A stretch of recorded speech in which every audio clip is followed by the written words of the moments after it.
حضرت سلیمان کی زندگی کا ایک اور اہم واقعہ وادی نمل یعنی چونٹیوں کی بستی کا بھی ہے۔ حضرت سلیمان کو اللہ تعالیٰ نے حیوانات کی بولیاں سمجھنے کا علم عطا فرمایا تھا۔ چنانچہ اسی سلسلے کا ایک واقعہ وادی نمل یعنی چونٹیوں کی بستی کے متعلق بھی قرآن مجید میں مذکور ہے۔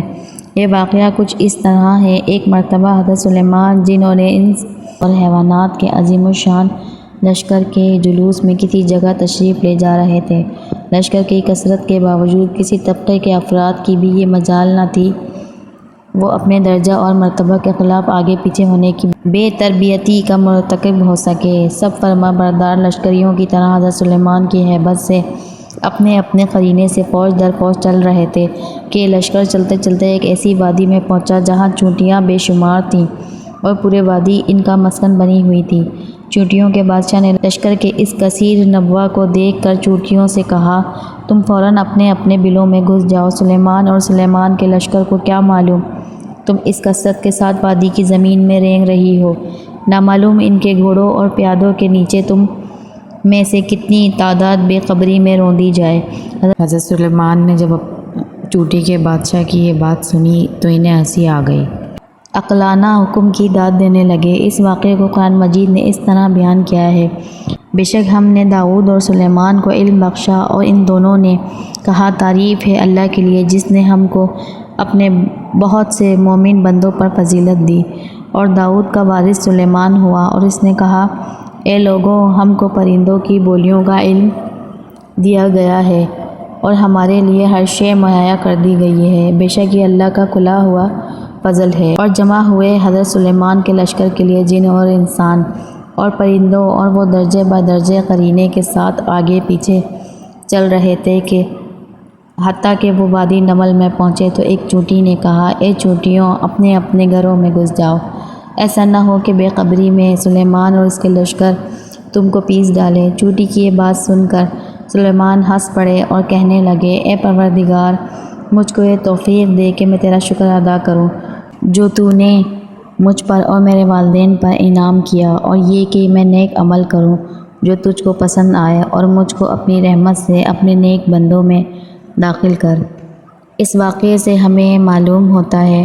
کہ اللہ تعالیٰ کو ایک جانور کی بھی نیکی اور خیر خواہی اتنی پسند آئی کہ اللہ تعالیٰ نے اپنی قرآن میں ایک سورہ اتاری جس کا نام سورہ نمل ہے، چونٹی کے نام پر رکھ دی۔ تو ہم انسانوں کو اس بارے میں سوچنا چاہیے کہ ہمیں لوگوں کے ساتھ ہمیشہ خیر خواہی ہی کرنی چاہیے کہ اللہ تعالیٰ کو یہ ادا بندے کی بہت پسند ہے اور یہ عمل سے اللہ محبت کرتا ہے انسانوں سے۔ قرآن مجید کی سورۃ السبا میں حضرت سلیمان کی وفات کا واقعہ اس طرح بیان کیا ہے، اور اس کا حاصل یہ ہے کہ حضرت سلیمان کے حکم سے جنوں کی ایک بہت بڑی جماعت عظیم الشان عمارت بنانے میں مصروف تھی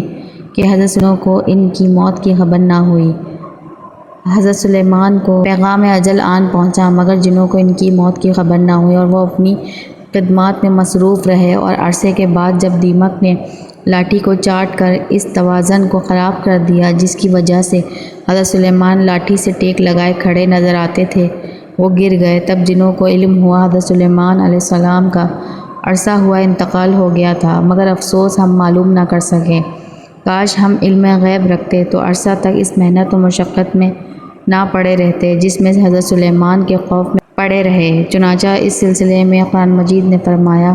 اور جب ہم نے سلیمان کی موت کا فیصلہ کر دیا تو ان جنوں کو اس کی موت کی کسی نے اطلاع نہیں کی مگر دیمک نے جو سلیمان کی لاٹھی چاٹ رہی تھی۔ سلیمان لاٹھی کے توازن خراب ہونے سے گر پڑا تو جنوں پر یہ ظاہر ہو گیا کہ وہ غیب کا علم رکھتے ہوتے تو اس سخت مصیبت میں مبتلا نہ رہتے۔ کہتے ہیں جنوں پر یہ راز جب کھلا تو تعمیر مکمل ہو چکی تھی، اس لیے جنوں کو افسوس رہا کہ اگر وہ غیب دان ہوتے تو اس سے بہت پہلے آزاد ہو گئے ہوتے۔ اس موقع پر قرآن مجید کا مقصد جس طرح حضرت سلیمان کی وفات کے واقعے کا ذکر ہوا، اسی طرح بنی اسرائیل کو ان کی حماقت پر بھی متنبہ کرنا ہے۔ اس کا مقصد یہ ہے کہ ان کے عقیدے کے مطابق اگر جن غیب دان ہوتے تو عرصے تک حضرت سلیمان کے خوف سے تعمیر بیت المقدس یا کسی دوسرے شہر کی تعمیر کی صحبتوں میں مبتلا نہ رہتے۔ چنانچہ حضرت سلیمان علیہ السلام کی وفات کا جس صورت علم ہوا، اس کے بعد خود شیاطین کو بھی یہ اعتراف کرنا پڑا کہ ہمارا دعویٰ غیب دانی قطعاً غلط ثابت ہوا۔ حضرت سلیمان علیہ السلام کی وفات کے متعلق قرآن مجید نے اس قدر بتایا ہے، اس سے زائد تفصیل بیان نہیں کی۔ مدت تک لاٹھی کے سہارے کھڑے رہے، کس حالت میں کھڑے رہے، انس و جن دونوں کو ہی اس کا علم نہیں تھا۔ فقط ان جنوں ہی کو علم نہیں ہوا جو بیت المقدس سے بہت فاصلے پر کسی شہر کی تعمیر میں مشغول تھے۔ البتہ اسرائیلی روایات سے ماخوذ ایک روایت میں یہ ہے کہ حضرت سلیمان علیہ السلام کی خدمت میں فرشتہ اجل نے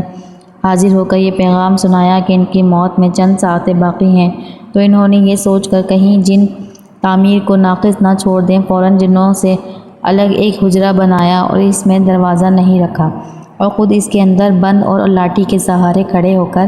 مشغول عبادت ہو گئے۔ اس حالت میں موت کے فرشتے نے اپنا کام پورا کر لیا۔ تقریباً 1 سال تک حضرت سلیمان اسی طرح کھڑے رہے اور جن مشغول تعمیر رہے، لیکن جب وہ تعمیر کو مکمل کر کے فارغ ہو گئے تو حضرت سلیمان کی لاٹھی میں دیمک پیدا ہو گئی اور اس نے لاٹھی کو چاٹ کر بے جان کر دیا، اور حضرت سلیمان علیہ السلام کا بوجھ برداشت نہ کر سکی اور حضرت سلیمان علیہ السلام زمین پر گر گئے۔ تب جن سمجھ گئے کہ حضرت سلیمان علیہ السلام کا